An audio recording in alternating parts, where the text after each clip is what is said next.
Alhamdulillah.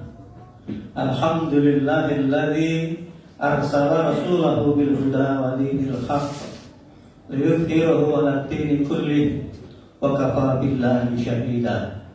Asyhadu an la ilaha illallah wahdahu la syarika lah wa asyhadu anna Muhammadan 'abduhu wa rasuluh man la nabiyya wa rasula ba'da. Allahumma sholli. Asyhadu an la ilaha illallah wahdahu la syarika lah wa asyhadu anna sayyidana Muhammadan abduhu wa rasuluh. Allahumma sholli wa sallim wa barik ala sayyidina Muhammadin wa ala ali sayyidina Muhammad. Amma ba'du fa ya ibadallah. Usikum wa iyaya bi taqwallah faqad fazal muttaqun. Qala Allah ta'ala a'udzu billahi minasy syaithanir rajim. Bismillahirrahmanirrahim. Ya ayyuhalladzina amanu taqullaha haqqa tuqatih wa la tamutunna illa wa antum muslimun. Qala ayatul ukhra laqad ja'akum rasulun min anfusikum azizun 'alaihi ma 'anittum harisun 'alaikum bil mu'minina raufur rahim. Ma'asyiral muslimin, jamaah salat Jumat yang dirahmati Allah. Mengawali khutbah pada siang hari ini, marilah kita bersyukur kepada Allah Subhanahu wa taala atas kelimpahan nikmat dan karunia-Nya, terutama nikmat iman, nikmat Islam, kesehatan dan kesempatan, sehingga pada siang hari yang berbahagia ini kita dapat bersama-sama menjalankan kewajiban kita sebagai seorang muslim, yaitu menjalankan ibadah sholat Jumat di masjid yang kita cintai ini. Mari kita bersama-sama memanfaatkan dan mensyukuri apa-apa yang diberikan oleh Allah Subhanahu wa taala berupa kesehatan dan kesempatan ini untuk benar-benar bertekad menjadikan diri kita sebagai hamba Allah yang benar-benar bertakwa, yaitu dengan mengerjakan apa-apa yang diperintahkan dan menjauhi apa-apa yang dilarangnya. Di mana saja, kapan saja, hendaknya kita harus senantiasa bertakwa kepada Allah Subhanahu wa taala. Ma'asyiral muslimin, jamaah rahimakumullah. Suatu hari ketika Nabi sallallahu alaihi wasallam dalam keadaan sakit mendekati wafatnya, yang memimpin sholat berjamaah di Masjid Nabawi saat itu adalah Sayyidina Abu Bakar As-Siddiq radhiyallahu anhu. Pada saat itu Abu Bakar Siddiq yang sudah menjadi imam memberi isyarat untuk mundur, tapi Nabi sallallahu alaihi wasallam juga memberi isyarat agar Abu Bakar melanjutkan sholat berjamaah. Selesai sholat berjamaah, kemudian Nabi sallallahu alaihi wasallam yang dalam keadaan sakit itu kemudian berdiri dan memberikan khutbah. Dalam kesempatan itu Nabi sallallahu alaihi wasallam menyampaikan, "Ya ayyuhal hadirun, wahai sahabat-sahabatku, Allah Subhanahu wa taala memberikan dua pilihan kepada hambanya. Pilihan pertama, apakah dia akan hidup selamanya dan hidup bersama teman-temannya di dunia, atau justru pilihan kedua, dia akan kembali ke akhirat dan bertemu dengan kekasihnya, bertemu dengan Allah Subhanahu wa taala." Dan tentunya orang yang mengenal Allah Subhanahu wa taala akan memilih kembali kepada Rabb-Nya, kembali kepada kekasihnya, bertemu kepada Allah Subhanahu wa taala. Mendengar pernyataan ini, Abu Bakar Siddiq menangis sejadi-jadinya, karena perkataan ini menunjukkan bahwa tugas risalah kenabian Nabi sallallahu alaihi wasallam akan segera berakhir, dan Nabi sallallahu alaihi wasallam dalam keadaan sakit. Bisa jadi sakitnya ini adalah sakit yang mengantarkan beliau wafat dan kembali kepada Allah Subhanahu wa taala. Dan para sahabat yang lain pun turut bersedih melihat suasana yang seperti itu. Kemudian Nabi sallallahu alaihi wasallam menyambung khutbahnya. Oleh karena itu, wahai para sahabatku, siapa yang pernah tersakiti olehku, siapa yang pernah terzalimi olehku, maka kalau mau membalas, kalau mau mengkisos, maka balaslah saat ini. Aku tidak ingin ketika aku kembali ke hadirat Allah Subhanahu wa taala nanti aku masih punya dosa pernah menyakiti orang lain. Mendengar pernyataan itu para sahabat semua terdiam. Tak ada yang berani mengatakan kalau pernah disakiti oleh Nabi Sallallahu Alaihi Wasallam. Sampai akhirnya dari sudut masjid berdiri seorang sahabat Nabi dan mengatakan, "Aku ya Rasulullah, ta'al, maju ke depan," kata Rasulullah. Dan para sahabat semua melihat ternyata sahabat yang datang ini bukan orang munafik, bukan orang munafik yang akan mencelakakan Nabi, tapi justru sahabat yang berdiri yang ingin menuntut kisos kepada Nabi tak lain adalah sahabat Nabi yang bernama Ukasah. Dan sahabat Nabi yang bernama Ukasah ini, jamaah rahimakumullah, adalah sahabat Nabi yang pernah minta kepada Nabi untuk didoakan, dan Nabi SAW mendoakannya. Kata Nabi SAW, akan ada di antara umatku seseorang yang akan masuk surga tanpa hisab. Dan Ukasah berkata, "Aku ya Rasulullah, doakan aku salah satu di antaranya." "Ya," kata Rasulullah, "engkau salah satu sahabatku yang akan masuk surga tanpa hisab." Berarti sahabat ini bukan sahabat main-main, sahabat yang mencintai Nabi dan dicintai Nabi Sallallahu Alaihi Wasallam. Bagaimana mungkin sahabat yang mencintai Nabi dan dicintai Nabi? Bismillahirrahmanirrahim. Akhirnya sahabat-sahabat yang lain, ada Abu Bakar, Umar dan Utsman, ada Ali, dan yang lain berdiri dan berkata, "Wahai Ukasah, jika engkau ingin menuntut balas, balaslah sama aku saja. Jangan membalas kepada Nabi Sallallahu Alaihi Wasallam." Tetapi Nabi Sallallahu Alaihi Wasallam mengatakan, "Jangan, kalian para sahabatku tidak berhak untuk itu.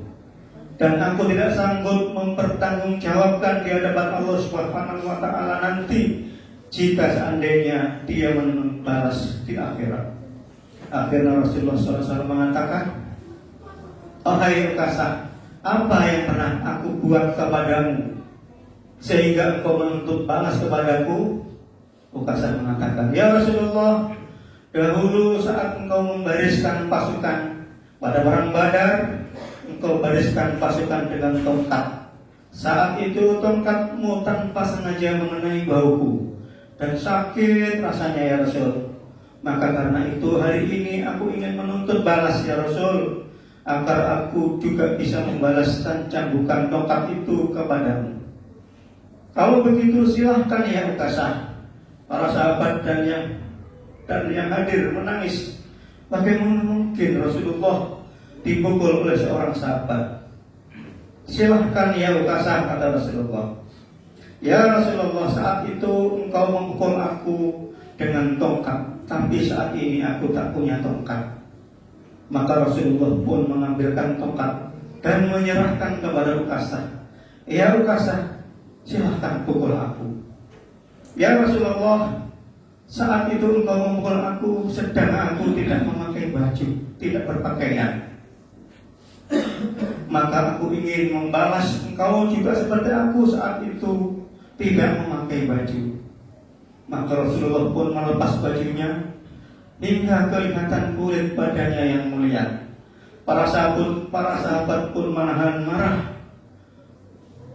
Ukasah demi melihat badan yang mulia itu, Ukasah mengangkat tongkatnya bersiap akan memukul Nabi. Dan tiba-tiba Ukasah membuang tongkatnya dan langsung memeluk Rasulullah, menciumi semua badan Rasulullah. "Ukasah, apa yang kau berbuat?" kata Nabi. "Ya Rasulullah, bagaimana mungkin saya memukulmu ya Rasulullah? Izinkan saya mencium badanmu yang mulia ini ya Rasulullah, dan memeluknya. Izinkan saya menciumi badanmu yang mulia ini ya Rasulullah, dan memelukmu. Aku sangat mencintaimu ya Rasulullah." Hingga Rasulullah mengatakan, "Wahai sahabatku, jika ingin melihat ahli surga, maka lihatlah Ukasah." Kemudian para sahabat semua yang hadir ikut menangis dan terharu. Jamaah Jumat rahimakumullah. Seperti itulah hebatnya kecintaan sahabat Ukasah terhadap Rasulullah Sallallahu Alaihi Wasallam. Seperti itu pula hebatnya kecintaan para sahabat-sahabat Nabi terhadap Rasulullah Sallallahu Alaihi Wasallam. Saudaraku, hari ini tanggal 5 September 2025, tepat pada hari Jumat tanggal 12 Rabiul Awal 1947 Hijriah, adalah hari yang sangat menggembirakan.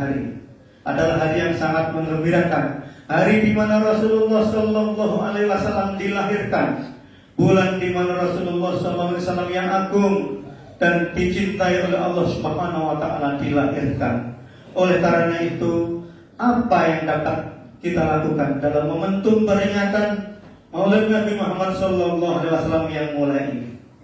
Tugas kita jamaah rahimakumullah, hakun Nabi, hak Nabi Muhammad SAW terhadap kita. Yang pertama adalah mengimaninya. Mempercayai dengan seyakin-yakinnya, tidak ada keraguan sedikit pun. Ketika kita sudah mengucapkan asyhadu an la ilaha illallah, pada saat yang bersamaan kita juga meyakini wa asyhadu anna Muhammadan abduhu wa rasuluh.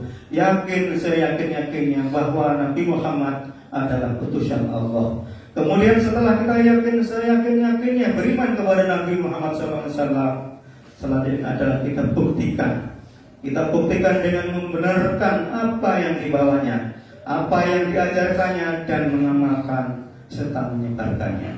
Kemudian yang kedua, tugas yang kedua adalah hubbun Nabi. Tugas yang kedua adalah mencintai Nabi. Rasulullah SAW bersabda, la yu'minu ahadukum hatta akuna habba ilaihi wa waladihi wa walidihi wan nasi ajma'in. Tidak beriman salah seorang di antara kalian sampai aku lebih dicintai daripada anak-anaknya, daripada orang tuanya, bahkan kepada seluruh manusia. Hadis riwayat Bukhari dan Muslim. Ya, mencintai Nabi Sallallahu Alaihi Wasallam. Tapi bagaimana mungkin kita mencintai Nabi? Bagaimana mungkin akan tumbuh rasa cinta kita kepada Nabi Sallallahu Alaihi Wasallam kalau kita tidak kenal siapa Nabi kita Sallallahu Alaihi Wasallam itu? Makanya bijaksananya ulama-ulama kita zaman dahulu, orang tua kita zaman dahulu, tidak ada maulid zaman Nabi, betul. Karena Nabi masih ada, para sahabat masih bisa melihat Nabi. Tidak ada maulid di zaman tabi'in, betul adanya, karena mereka masih dekat dengan sahabat Nabi, karena kecintaan mereka terhadap Nabi sangat luar biasa. Tetapi akhirnya para ulama kita kemudian mengadakan peringatan maulid Nabi sebagai cara, bukan sebagai ritual. Peringatan maulid Nabi yang isinya pengajian yang di dalamnya membahas sejarah Nabi, sejarah perjuangan Nabi, akhlak Nabi, agar kita mengenal Nabi, agar kita bisa mencintai Nabi Sallallahu Alaihi Wasallam. Karena sedih sekali jemaah rahimakumullah, ketika kita bertanya pada diri kita, ketika kita bertanya pada anak-anak kita, sebutkan siapa anak-anak Nabi Sallallahu Alaihi Wasallam, siapa istri-istri Nabi Sallallahu Alaihi Wasallam, umur berapa Nabi hijrah ke Madinah. Banyak anak-anak kita yang tidak tahu. Sebutkan siapa nama anak Nabi Sallallahu Alaihi Wasallam, sebutkan berapa istri-istri Nabi, dan sebutkan nama-namanya. Nama-nama istri Nabi banyak yang tidak kenal. Sebutkan sejarah kehidupan Nabi sampai wafatnya, banyak yang bilang tak tahu sama sekali. Bagaimana mungkin kita mau cinta pada seseorang kalau kita tidak kenal bagaimana perjuangannya kepada kita, bagaimana berdarah-darahnya Nabi demi memperjuangkan Islamnya hingga 1400 tahun setelah beliau wafat, kita masih beragama Islam. Beliau luar biasa mengorbankan dirinya sampai patah giginya, berlumuran darah. Berapa kali beliau berperang untuk mengamankan dan menyelamatkan agama Allah ini. Tugas kita yang mencintai Nabi. Dan cara untuk mencintai Nabi adalah berikan tugas kepada diri kita masing-masing. Berikan tugas kepada diri kita masing-masing. Di bulan Rabiul Awal ini, aku harus mengenal Nabiku. Aku harus mengenal Nabiku.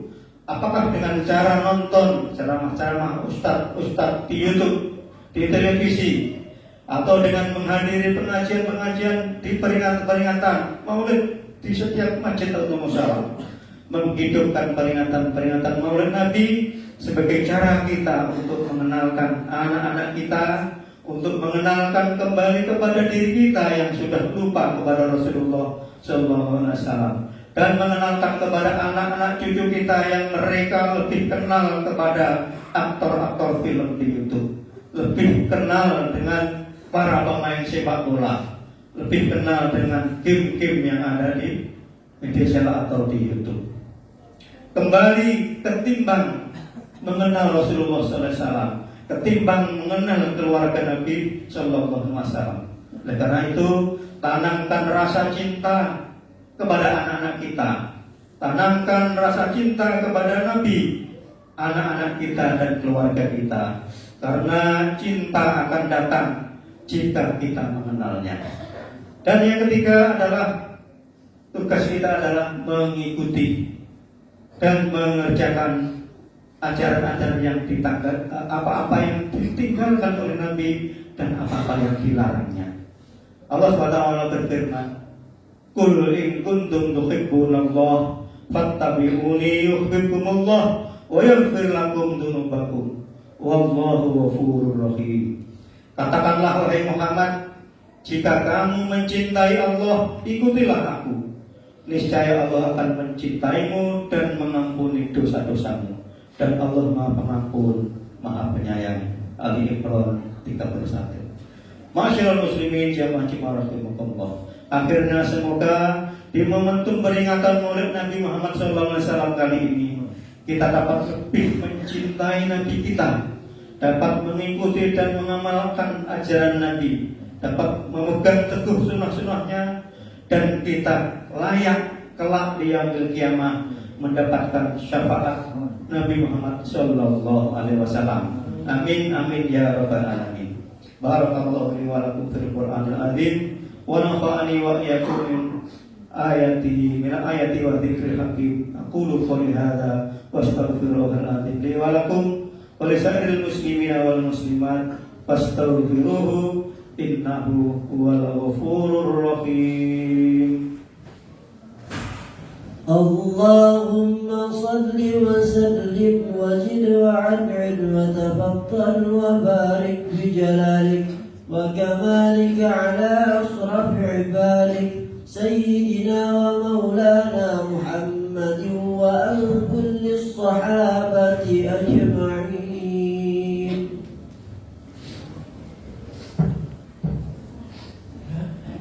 Alhamdulillahilladzi hadana lihada wa ma kunna linahtadiya laula an hadanallah. Asyhadu an la ilaha illallah wahdahu la syarikalah wa asyhadu anna Muhammadan abduhu wa rasuluh. Allahumma shalli wa sallim wa barik ala sayyidina Muhammad wa ala alihi wa sahbihi mujahidin at-tahirin. Amma ba'du fa ya ayyuhan nas usikum wa nafsi bi taqwallah faqad fazal muttaqun. Faqala Allah Ta'ala innallaha wa malaikatahu yusholluna 'alan nabi sallu alaihi wa sallimu taslima. Allahumma sholli ala sayyidina Muhammad wa ala ali sayyidina Muhammad kama shallaita ala sayyidina Ibrahim wa ala ali sayyidina Ibrahim fil alamina innaka Hamidum Majid. Allahumma ighfir lil muslimina wal muslimat wal mu'minina wal mu'minat al ahya'i minhum wal amwat innaka sami'un qaribun mujibud da'awat wa ya qadiyal hajat. Rabbana la tu'akhidna in nasina aw akhtana. Rabbana wa la tahmil alaina isran kama hamaltahu 'alal ladzina min qablina. Rabbana wa la tuhammilna ma la taqata lana bih wa'fu anna waghfir lana warhamna anta maulana وانصرنا على القوم الكافرين ربنا آتنا في الدنيا حسنة وفي الآخرة حسنة وقنا عذاب النار عباد الله إن الله يأمر بالعدل والإحسان وإيتاء ذي القربى وينهى عن الفحشاء والمنكر والبغي يعظكم لعلكم تذكرون واذكروا الله العظيم يذكركم واشكروه على نعمه يزدكم ولذكر الله أكبر أقيموا الصلاة